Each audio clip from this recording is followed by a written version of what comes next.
नमस्कार, मैं हूं देवांशु। आप देख रहे हैं न्यूज़ फॉर नेशन। दर्द कहीं भी हो, दवा आपको पैरासीटामोल ही मिलेगी। लगता है कि इसी नीति पर जो है वो झारखंड में हेमंत सोरेन की सरकार जो है वो चल रही है। नई सरकार का गठन हुए जो है वो करीब 3 महीने हो गए हैं और अब तक जेपीएससी के अध्यक्ष पद की नियुक्ति जो है वो नहीं की गई है। अध्यक्ष पद जो है वो अगस्त 2024 से जो है वो खाली है, लेकिन अब तक इसे भरा नहीं गया है। और चूंकि जेपीएससी के पास अध्यक्ष नहीं है, सो कई कामों का निपटारा जो है वो नहीं हो पा रहा है। यानी कि जो नई नियुक्तियां आनी है उसको लेकर कैलेंडर जो है वो जारी नहीं हो पा रहा है। कब तक होगा अध्यक्ष पद की नियुक्ति, इस वीडियो में हम आपको विस्तार से बताएंगे। और आखिर हेमंत सोरेन ऐसा कर क्यों रहे हैं। देखिए, बीजेपी वाले नेता प्रतिपक्ष जो है वो चुन नहीं पा रहे हैं और हेमंत सोरेन जो है वो अपने लिए कहें कि अपने राज के लिए जेपीएससी का अध्यक्ष जो है वो चुन नहीं पा रहे हैं। 3 महीने हो गए भाई साहब नई सरकार के गठन किए हुए।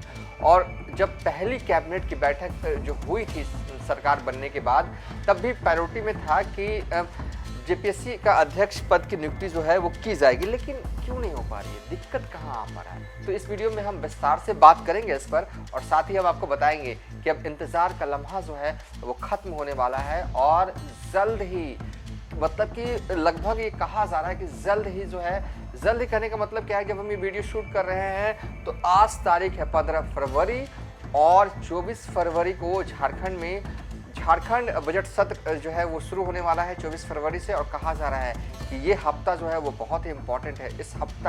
इस हफ्ते में संभावनाएं जो हैं वो प्रबल है कि जेपीएससी के अध्यक्ष पद की नियुक्ति जो है वो हो जाएगी। होगी कि नहीं होगी, ये हम विस्तार से आपको बताएंगे। दरअसल अगली कैबिनेट की बैठक झारखंड में 18 फरवरी को है और सबकी निगाहें इस वाले कैबिनेट पे तो है ही। कहा जा रहा है कि इस बार जो है कैबिनेट की जब मीटिंग होगी तो जेपीएससी अध्यक्ष की नियुक्ति को लेकर जो है वो ऐलान जो है वो कर दिया जाएगा। वाकई में ऐसा कुछ होने वाला जो कहा जा रहा है, जो सुना जा रहा है झारखंड के सियासी गलियारों में, वो होने जा रहा है क्या 24 फरवरी से पहले जेपीएससी के अध्यक्ष पद की नियुक्ति हो जाएगी या नहीं होगी, सब कुछ हम आपको बताएंगे।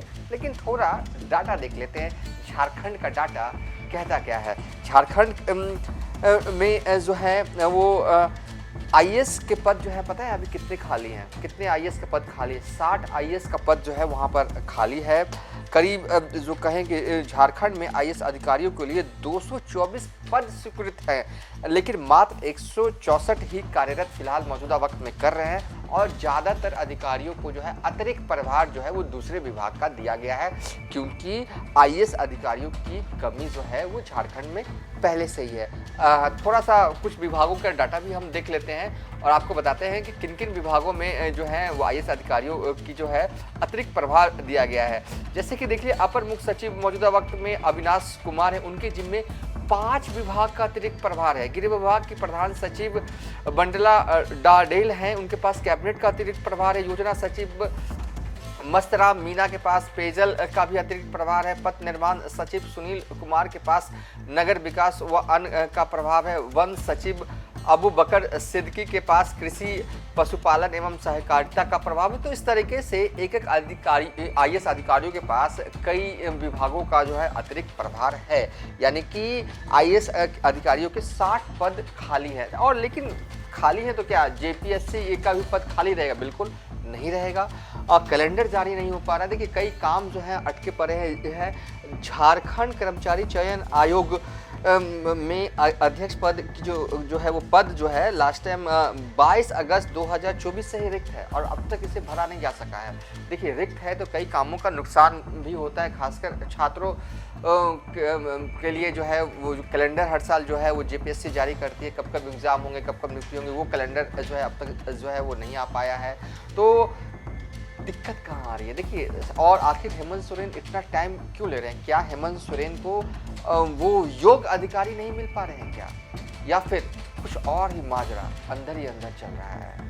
क्या ऐसा तो नहीं कि कोई भी आईएएस अधिकारी जेपीएससी का अध्यक्ष बनना चाहता ही नहीं है? क्योंकि जब से जेपीएससी एक इंस्टीट्यूशन बनी है तब से ही जो भी एक विवाद हमेशा से शुरू से ही, कभी एग्ज़ाम को लेकर, कभी रिजल्ट को लेकर जो है वो जुड़ा रहा ही है और जो भी अध्यक्ष होते हैं ठीकरा उन्हीं के सर पर फोड़ा जाता है। तो ऐसे में कोई आईएएस, क्या ऐसा भी हो सकता है क्या कोई आईएएस जो है वो झारखंड में चाहते ही नहीं कि वो जेपीएससी का अध्यक्ष बने, वो शांति से सुकून से किसी विभाग का में रहकर काम करना चाहते हैं। जेपीएससी और सही भी है कि हमने हमेशा देखा भी है कि अगर जो भी जेपीएससी का अध्यक्ष बनेगा, एग्ज़ाम को लेकर, कभी रिजल्ट्स को लेकर, कभी कुछ को लेकर जो है जेपीएससी में जो है ना कंट्रोवर्सी तो होती रहती है और ठीकरा फोड़ना सबसे आसान अध्यक्ष पर होता है कि अध्यक्ष को हटाया जाए, अध्यक्ष काम नहीं कर रहे हैं, अध्यक्ष को बदला जाए।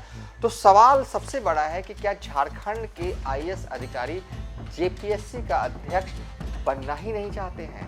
पहला सवाल ये। क्या दूसरा सवाल ये कि क्या हेमंत सोरेन ने ढूंढ लिया है कि वो किससे बनाएंगे, लेकिन बस सही टाइमिंग का इंतजार कर रहे हैं। देखिए, चर्चाएं दो तीन तरह की हैं। पहली चर्चा ये है कि उसमें कि आईएएस अधिकारी जो हैं वो झारखंड में चाहते ही नहीं है कि वो कोई अध्यक्ष बने, क्योंकि ये बहुत कंट्रोवर्सी से जुड़ा हुआ जो है यहाँ का अध्यक्ष बनना है, मतलब क्या है ना कि अंगारे पर चलने जैसा काम है। दूसरी चर्चा अगर झारखंड में ये भी है कि हेमंत सोरेन जो है वो पूरे इस मुद्दे को लेकर, जेपीएससी अध्यक्ष वाले मुद्दे को लेकर जो है वो पूरा मुद्दा गर्म होना देना चाहते हैं। देखिए, बीजेपी वाले भी लगातार घेर रहे हैं। खैर, उनके घर में खुद जो है वो नेता प्रतिपक्ष चुन नहीं पा रहे हैं, ये भी एक सही बात है, लेकिन छात्र लगातार अपने अपने हिसाब से लोकतांत्रिक तरीके से ही सही आंदोलन कर रहे हैं इस मुद्दे को लेकर। जेपीएससी अध्यक्ष बनाने के मुद्दे को लेकर कभी वो अलग अलग स्टाइल में जो है वो आंदोलन कर रहे हैं, लेकिन फिर भी अभी तक जेपीएससी के अध्यक्ष पद की नियुक्ति नहीं हो सकी है। दूसरी चर्चा ये है कि हो सकता है कि हेमंत सोरेन इस मुद्दे को और गर्म होना देना चाहते हैं। जब ये मुद्दा पूरी तरीके से गर्म हो जाए तब हेमंत सोरेन जो है अपना हथौड़ा चलाएं, यानी कि जेपीएससी के अध्यक्ष के नाम का ऐलान जो है वो कर देंगे। इंतजार छात्र कर रहे हैं कि जल्द से जल्द जेपीएससी अध्यक्ष पद की नियुक्ति जो है हो जाए, ताकि जो एग्ज़ाम का कैलेंडर जो है वो जारी हो जाए, एग्ज़ाम जो है वो सुचारू रूप से जो है वो हो सके। बहरहाल जो हमारे सोर्सेस बता रहे थे कि चर्चाएं हैं, दो तीन तरह की चर्चाएं हैं, वो क्या क्या चर्चाएं हैं वो हमने आपको बता दी, लेकिन जो हमारे सोर्सेस बता रहे हैं कि जल्द ही जेपीएससी को नया अध्यक्ष जो है वो मिलने जा रहा है और 24 फरवरी से पहले, देखिए बजट सत्र शुरू होने वाला है झारखंड में और हेमंत सोरेन चाहेंगे कि इस मुद्दे को ठंडा करना, क्योंकि लगातार विपक्ष यानी कि झारखंड में बीजेपी इस मुद्दे को लेकर उठा रही है। बाबूलाल मरांडी भी ट्वीट कर चुके हैं। तो सत्ता पक्ष चाहेगा कि जल्द से जल्द जेपीएससी अध्यक्ष पद की नियुक्ति कर दिया जाए, ताकि बजट सत्र में एक बड़ा मुद्दा जो है वो बीजेपी के हाथ से खींचा जा सके। चर्चा तो है और उम्मीद भी जताई जा रही है कि ये हफ्ता जो है ना, आने वाला जो हफ्ता वो बहुत ही इम्पॉर्टेंट है। जब अगली कैबिनेट की मीटिंग 18 फरवरी को झारखंड में होगी तो संभावनाएं प्रबल है कि जेपीएससी के अध्यक्ष पद की नियुक्ति जो है वो हो जाएगी। दो तीन नाम रेस में भी चल रहे हैं, क्योंकि हमारे पास एग्जैक्ट जानकारी नहीं है कि हेमंत सोरेन किसे जो है वो बनाने जा रहे हैं जेपीएससी का अध्यक्ष, इसलिए हम वो नाम नहीं लेंगे, लेकिन हालांकि दो तीन नाम जो हैं वो रेस में तो चल रहे हैं भाई साहब। तो बहरहाल कुल मिला के कहें तो अगर आप छात्र हैं और हमारा ये वीडियो देख रहे हैं तो हम बस आपसे इतना कहेंगे कि ये हफ्ता, क्योंकि ये 15 तारीख को ये वीडियो शूट हम कर रहे हैं, 15 फरवरी को हो सकता है कि आप ये वीडियो 16 फरवरी से देखना शुरू करें, तो 16 फरवरी से 23 फरवरी रात तक का बहुत ही इम्पॉर्टेंट और बहुत ही क्रूशियल वक्त है। और ये वो पीरियड है जिसमें कि कभी भी झारखंड सरकार की तरफ से जेपीएससी के अध्यक्ष पद की नियुक्ति जो है वो की जा सकती है, जो हमारे सोर्सेज जो हैं वो बता रहे हैं। क्योंकि अगर इस पीरियड के दौरान अगर हेमंत सोरेन ने जेपीएससी पद के अध्यक्ष की नियुक्ति कर दी ना, बीजेपी के हाथ से बड़ा मुद्दा बजट सत्र से पहले जो है वो एक तरह से खींच लिया जाएगा हेमंत सोरेन के तरफ से। और मुझे लगता है कि सरकार भी चाहती भी यही है कि बजट सत्र जब हो तो बीजेपी के पास कोई बड़ा मुद्दा ना हो उन्हें घेरने के लिए। बहरहाल इस वीडियो को यहीं पर एंड कर रहे हैं और हम भी चाहते हैं कि जल्द से जल्द जेपीएससी के अध्यक्ष पद की नियुक्ति जो है वो हो जाए। फिलहाल अब तक के लिए इतना ही। आप